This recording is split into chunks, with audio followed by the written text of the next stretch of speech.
I thought that would be appropriate to open up.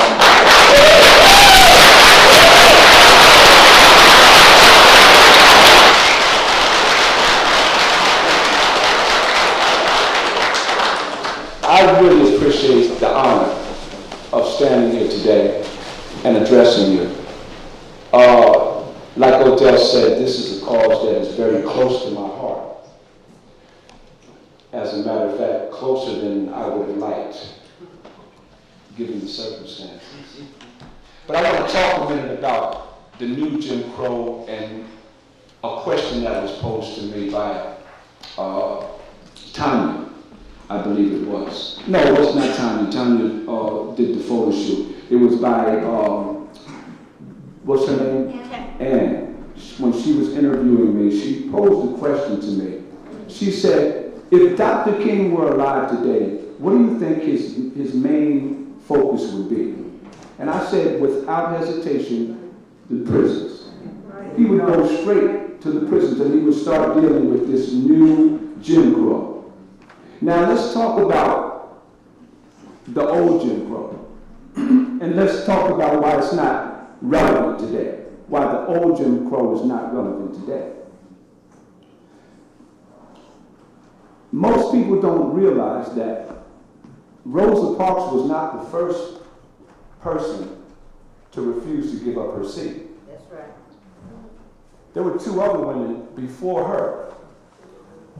The first one's name was Claudette Colvin, and the second one's name was Mary Louise Smith. The problem with that, the reason why the movement did not grab onto these two women was because they didn't have a good public persona. They weren't right to put out in the public eye. Claudette was an underage mother. She was 15 years old and she had a baby by an older man. So certainly they're not going to put her out there because they're going to air that dirty laundry. Yeah. Mary Louise Smith, she had an alcoholic father. So again, they're not going to use her to start a civil rights movement with her as a symbol. But Rosa Parks was ideal for the cause. Why? Because she was a cultured woman. She was civic and religious minded. And she was well loved and respected in her community. That's why Rosa Parks was the one who was chosen to start the civil rights movement based on her refusal to not give up her seat. Now, I just want to take something and then I'm going to go into my connection to it. This is what Michelle Alexander says. If the movement that emerges to end mass incarceration does not meaningfully address the racial divisions and resentments that gave rise to mass incarceration, and if it fails to cultivate an ethic of genuine care, compassion, and concern for every human being of every class, race, and nationality within our nation's borders, including poor whites, who are often pitted against poor people of color, the collapse of mass incarceration will not mean the death of racial caste in America. Inevitably, a new system of racialized social control will emerge, one that we cannot foresee. What do I take from that? I take from that it's not a popular cause to end mass incarceration. Why? Because it's easy to look at a person when they've been labeled as a criminal. It's easy to not care about a person when you don't have any respect for that person. It's easy to look down on a person when you don't come from where that person came from. It's easy to look down on a person when they have no other choice but to get caught up in the cycle of poverty, unemployment, and all of the things that come with it. Now, unless we address the issues of caste and boundaries and separation, ending mass incarceration is not going to mean anything. How do we end mass incarceration? Is it even possible? What does it take to end mass incarceration? Is a movement something that we can realistically think that we can just take and just end mass incarceration in a given timetable? What does it really take?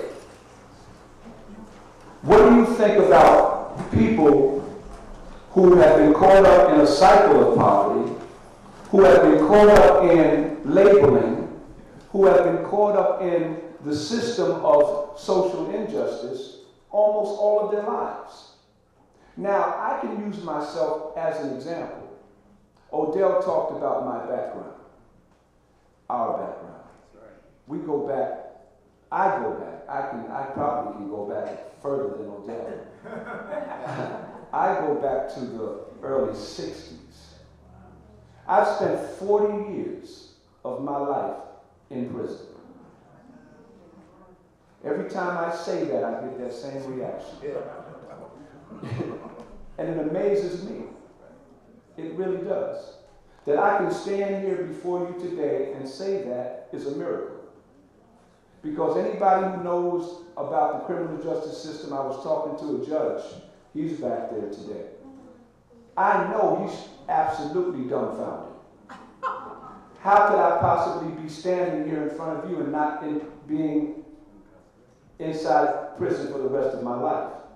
I have 7 felony convictions.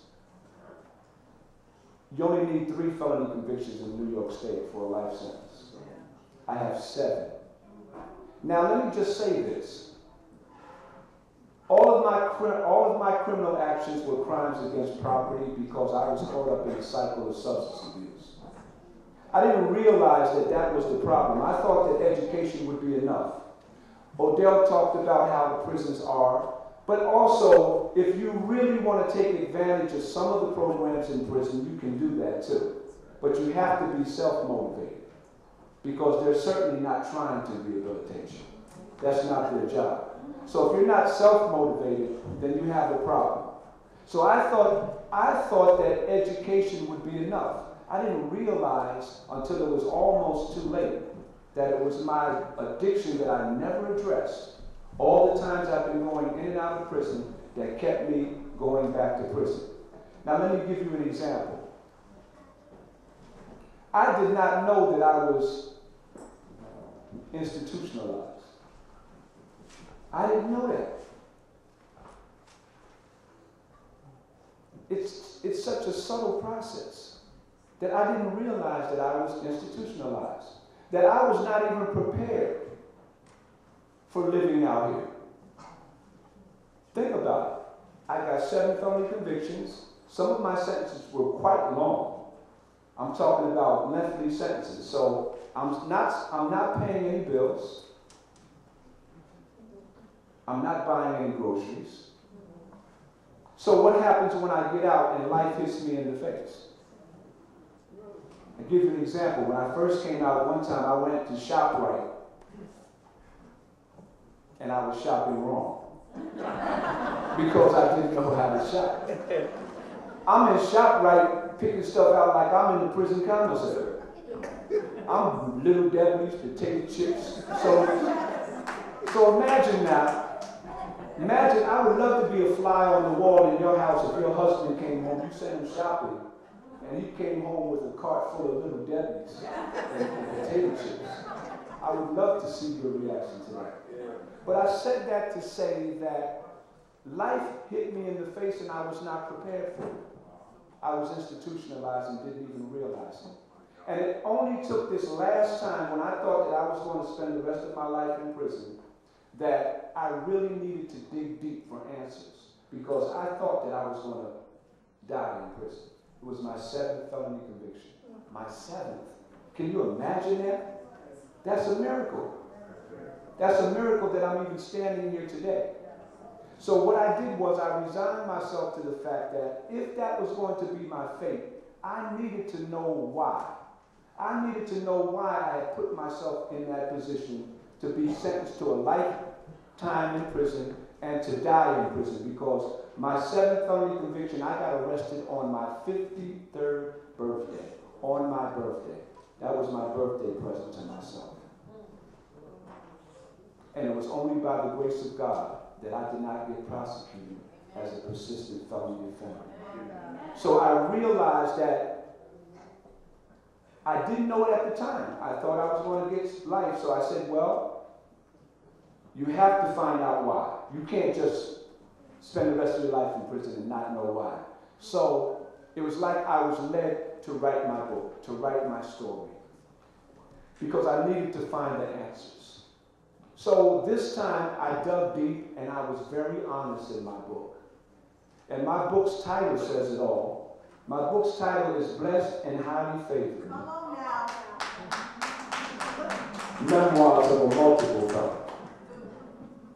And I just want to close by reading the last page of my book so that you can see where the title comes from and how blessed I truly am. Remember now, I thought I was going to get life in prison. This is the conclusion of my book. I served 8 years of the 10-year sentence I received in February 2003. I let the time serve me rather than the other way around. In June 2008, I earned a second master's degree at Sing Sing Prison. The school was New York Theological Seminary, and the degree was Master of Professional Studies. As the elected class speaker, I was honored to share the podium with Sojourners President Jim Wallace, the keynote speaker for the graduation ceremony. Since my release from Fishkill Correctional Facility on April 30th, 2010, life has not been the proverbial bowl of cherries. Still, my frame of reference in terms of my most recent incarceration has given me a unique perspective. No matter what difficulties life throws at me, I can honestly say that my worst day out here in the free world is better than my best day behind prison walls. In June 2011, I was blessed with a part-time job at the Hudson River Presbytery, working as their prison partnership associate. My job is to speak, teach, and preach at the Presbytery's 88 churches in our district in an effort to get them involved in prison ministry. This gives me the unique opportunity to use my past experiences as a testimony to God's forgiveness and saving grace, as well as to the very real possibility of redemption. My wife and I continue to sing from time to time as the Anointed Two, and it is always a blessing whenever that happens. Hopefully you'll hear us today. Our music ministry is the foundation of our spiritual life. It is one of the things that keep us grounded, allowing us to testify to God's goodness in song. We have been on a number of gospel programs since my release, and I'm always grateful for the opportunity to sing with my wife. Besides my relationship with God, she is truly the best thing that has ever happened to me. I am also grateful to be surrounded by family and friends who continue to love and believe in me in spite of my past. Although I would certainly change a number of things if I had a chance to do them over, I do not regret where I have been or what I have been through. My story is just that, mine. No one can tell it like me.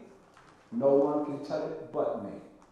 And if that story keeps others from making the same mistakes, from choosing the same path of destruction as me, then my life will have counted for something. My experiences have molded and shaped me into the person that I am today, and I really do like the person that I have become. Having spent almost 40 years in and out of prison, I am certain that many people do not understand how I can make a statement like that.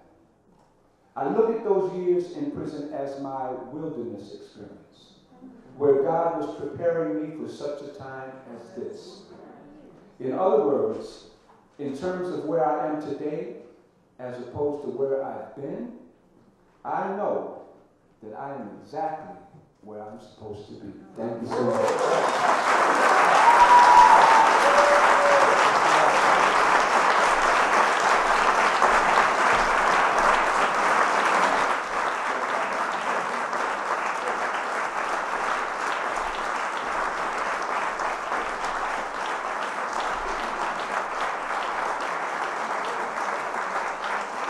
Real good, right? That was really good, right? But remember what Theo said. That was his story. That was his life.